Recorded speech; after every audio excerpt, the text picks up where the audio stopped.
Database create చేయడం ఒక ఎత్తు అవుతే మీకు ఇలా conditions according to the client మనము సాల్వ్ చేసి వాళ్ళకి చూపించడం కూడా ఇంపార్టెంట్ అవుతుంది ఫర్ డేటా అనలిస్ట్. ఓకేనా? అండ్ ఈ డేటా అనలిస్ట్ క్రియేషన్ చేస్తున్నప్పుడు మల్టిపుల్ కండిషన్స్ వాడండి, మల్టిపుల్ డేటాబేసెస్ చేయండి.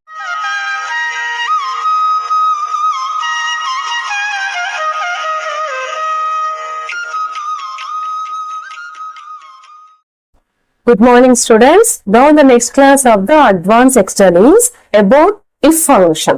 So previously మనము conditional formatting యూజ్ చేస్తూ అండ్ డిఫరెంట్ డేటాబేసెస్ క్రియేట్ చేయడం నేర్చుకున్నాం కదా. డేటాబేస్ క్రియేషన్ అంతా అయిపోయింది. ఇప్పుడు రూల్స్ అండ్ రెగ్యులేషన్స్, దాని బేస్ మీద ఎలా కండిషన్స్ పెట్టాలి, ఇఫ్ ఎలా వర్క్ చేస్తుంది, ఇవన్నీ డిస్కస్ చేస్తాం టుడే క్లాస్ లో. Okay, without any delay it is start of our class. ఇలా డేటాబేసెస్ క్రియేషన్ చేసిన తర్వాత మనకి కొన్ని కండిషన్స్ ఇలా ఇస్తారు. ఓకే, ఈ కండిషన్స్ ఇచ్చినప్పుడు ఇఫ్ ని ఎలా వాడాలి అని మనం ఇప్పుడు డిస్కస్ చేస్తున్నాం. If from the starting onwards చేస్తున్నాం. ఓకేనా? ఈ కండిషన్స్ ని నోట్ చేసుకోండి. చేసుకున్న తర్వాత మనం ఇఫ్ కండిషన్ చెప్తాం కదా, అక్కడ దీన్ని అప్లై చేసుకోండి. ఓకే, సో ఇక్కడ ఇఫ్ కండిషన్ యూజ్ చేయాలి కదా. ఇన్సర్ట్ ఎఫ్ఎక్స్ యూజ్ చేసుకోండి. Is equal to first if condition, if and bracket start చేశాక సింప్లీ లాజికల్ టెస్ట్ ట్రూ అయితే ఏం వాల్యూ ప్రింట్ చేయాలి, టెస్ట్ ఫాల్స్ అయితే ఏం వాల్యూ ప్రింట్ చేయాలి, ఇంతవరకు వస్తుంది.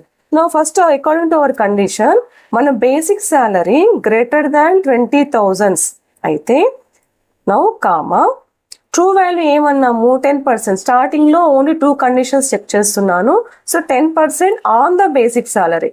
అందుకనేసి బేసిక్ సాలరీ ఎక్కడ ఉంది, E3 లో ఉంది కదా, E3 ఇంటూ 10% లేదు కామా E3 ఇంటూ మనకి ఇచ్చిన కండిషన్ ప్రకారంగా 20%, బ్రాకెట్ క్లోజ్. సో ఇలా సింపుల్ గా ఓన్లీ 2 కండిషన్స్ చెక్ చేస్తున్నప్పుడు చేసే మెథడ్. ఓకే, ఒకసారి ఈ లాజికల్ టెస్ట్ లో ఫంక్షన్స్ లోకి వెళ్ళిపోతే నీట్ గా మీకు test condition, true value, falls value వస్తుంది.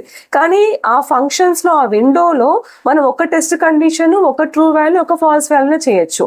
మన కాన్సెప్ట్ ఏమి ఇక్కడ, మెనీ కండిషన్స్ ఎలా చేయాలి అనేసి. ఫస్ట్ వన్ అర్థమైంది కదా. సో ఇఫ్ కండిషన్ యూజ్ చేసుకొని ఇఫ్ నెక్స్ట్ రాస్తున్నది ఫార్ములా వల్ల చూడండి. ఇఫ్ మన condition true value, falls value. ఇది ఒకసారి చూసుకుంటే మీరు చూడండి, లాజికల్ టెస్ట్ చేస్తున్నప్పుడు లాజికల్ టెస్ట్ ట్రూ అయింది అని అంటే E3/10, E3 into 10%. ఫాల్స్ ఏంటంటే only 20%. This is the way to find only one checking, one true value and one falls value. Okay, now next ఏం చేస్తున్నాము, ఇదే ప్రోగ్రామింగ్ ని సపోజ్ మల్టిపుల్ కండిషన్స్ ఇస్తే ఎలా చేయాలో చూస్తున్నాం. Is equal to if mind లో పెట్టుకోండి మా, కండిషన్ ఫస్ట్ రాయాలి. మన కండిషన్ ఏంటి, on the basis of basic salary greater than 20,000 comma first true value రాయాలి. True value basic salary into first టీఏకి రాస్తున్నాను 10% కదా, కామా నెక్స్ట్ ఫాల్స్ వాల్యూ రావాలి. ఫాల్స్ వాల్యూ ప్లేస్ లో మళ్ళీ ఇంకొక ఇఫ్ కండిషన్ స్టార్ట్ చేస్తాం. ఇఫ్ బ్రాకెట్ స్టార్ట్ సేమ్ అదే దానిపైన E3 is greater than 30,000 comma next condition ఏమి ఇచ్చారు, 23% on the basic salary. So E3 into 23% comma మళ్ళీ మనకి ఏం కావాలి, మళ్ళీ one more condition if. Now again bracket start E3 greater than 40,000. Now true value, మన ట్రూ వాల్యూ ఏమి ఇచ్చాము ఇక్కడ 28% ఇచ్చారు. So E3 28%. ఎల్స్ ఇంకా లాస్ట్ లో యాక్చువల్గా అండ్ అబోవ్ అని ఇచ్చినారు కదా, అక్కడ ఏం రాస్తామంటే కామా పెట్టేసి సింపుల్ గా E3 ఇంటూ 32% అని ఇస్తాం. ఇలాగా కంప్లీట్ గా TA, DA, HRA ఇవన్నీ క్యాలిక్యులేట్ చేస్తారనమాట, ఎంటైర్ థింగ్. ఓకే, సి ఇలా క్యాలిక్యులేషన్ చేస్తారు.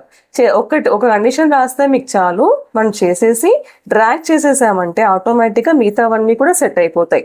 So this is the way to calculate the TA, DA, HRA, PF, IT. ఇవన్నీ క్యాలిక్యులేషన్స్ కూడా ఇలాగే చేస్తారు. ఓకే, సో సిమిలర్ గా నేను ఇలా gross salary TA, DA, HRA, PF, IT అన్ని బేసిక్ సాలరీ నుంచి క్యాలిక్యులేట్ చేస్తున్నాను. Now I'm calculating the gross salary is equal to, gross salary అని అంటే basic salary plus TA plus DA plus HRA ఈ 3 calculate చేస్తున్నాను. సో సమ్ ఫంక్షన్ యూజ్ చేస్తాను. Sum bracket start the first value next colon the last value, మన last value HRA కాబట్టి last value bracket close enter.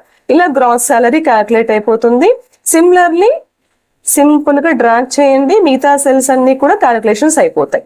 Now the deductions is equal to sum bracket start our PF and IT, PF plus IT colon IT. So net salary calculate చేద్దాము. That is equal to net salary minus చేయాలి. Some అనే function, product అనే function predefined ఉన్నాయి కాబట్టి ఆ functions use చేస్తాము.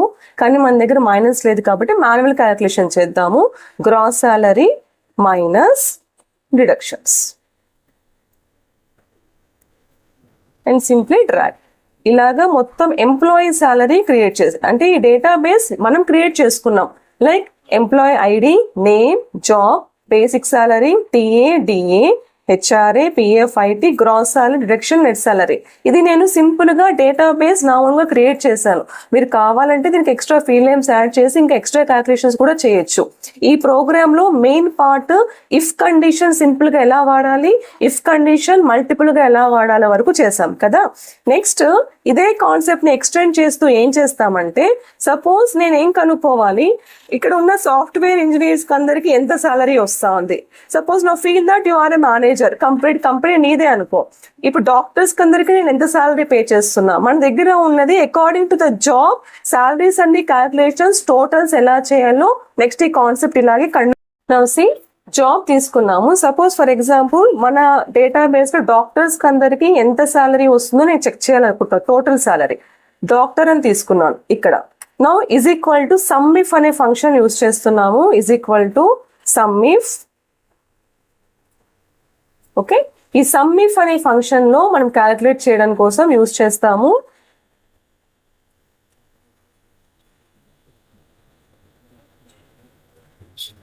First range, next criteria, next some if. So ఈ bracket దగ్గర స్టార్ట్ చేసి ఫస్ట్ ఏం కావాలి, మనకి రేంజ్ కావాలి. రేంజ్ అంటే జాబ్ ద రేంజ్ అవుతుంది. అంటే మనం సెలెక్ట్ చేస్తా ఉన్నది ఇప్పుడు ఏంటి, according to the job what are total salaries అవుతాయి. సో రేంజ్ అంతా కూడా ఈ జాబ్ అనే ఫీల్డ్ నేమ్ మనకి రేంజ్ అవుతుంది. కంప్లీట్ గా ఎంటైర్ గా జాబ్ అనే ఫీల్డ్ నేమ్ అంతా సెలెక్ట్ చేసుకోండి. Okay, next comma. నౌ ఎవరిది చేస్తున్నాం క్రైటీరియా, డాక్టర్ది. సో డాక్టర్ క్లిక్ చేస్తున్నాను. కామా సమ్ రేంజ్ ఏంది క్యాలిక్యులేట్ చేస్తున్నాము, నేను సపోజ్ గ్రాస్ సాలరీ వాళ్ళకి ఎంత కావాలి అంటే మీ గ్రాస్ సాలరీ సమ్ చేయండి. లేదు నెట్ సాలరీ కావాలంటే నెక్స్ట్ నెట్ సాలరీ క్యాలిక్యులేట్ చేయండి. దేని టోటల్ కావాలో ఆ కంప్లీట్ రోన్ అంతా సెలెక్ట్ చేయండి. నేను సపోజ్ నెట్ సాలరీ అనుకుంటే నెట్ సాలరీ అంతా ఇలా టోటల్స్ తీసుకుంటాను. No bracket close. కంప్లీట్ గా డాక్టర్స్ ఒక సాలరీ ఇంత అని క్యాలిక్యులేట్ అవుతుంది. So this is the function of sum if. ఇలా సమ్ ఇఫ్ చేయొచ్చు, కౌంట్ ఇఫ్ చేయొచ్చు, యావరేజ్ ఇఫ్ కూడా చేయొచ్చు. ఆల్ ద ఇఫ్ ఫంక్షన్స్ ఇలాగే వర్కౌట్ అవుతాయి. This plays major role in the డేటా బేసెస్. ఓకే, సో చూసారు కదా టుడే ఇఫ్ కండిషన్స్ ఎలా క్యాలిక్యులేట్ చేయాలో. If condition true value falls value, if condition true value falls value base మీద మళ్ళీ కండిషన్స్ తో ఎన్నైనా మనం ఎక్స్టెండ్ చేయొచ్చు. ఓకే, సిమిలర్ గా సమ్ ఇఫ్ మనం ఎగ్జాంపుల్ చూసాము.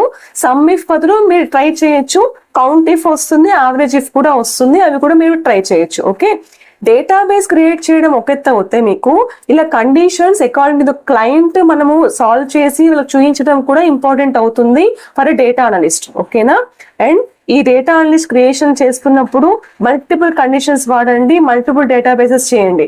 స్టూడెంట్ డేటాబేస్ చేయడం చూసారు కదా మన ప్రీవియస్ వీడియోలో ఉంది.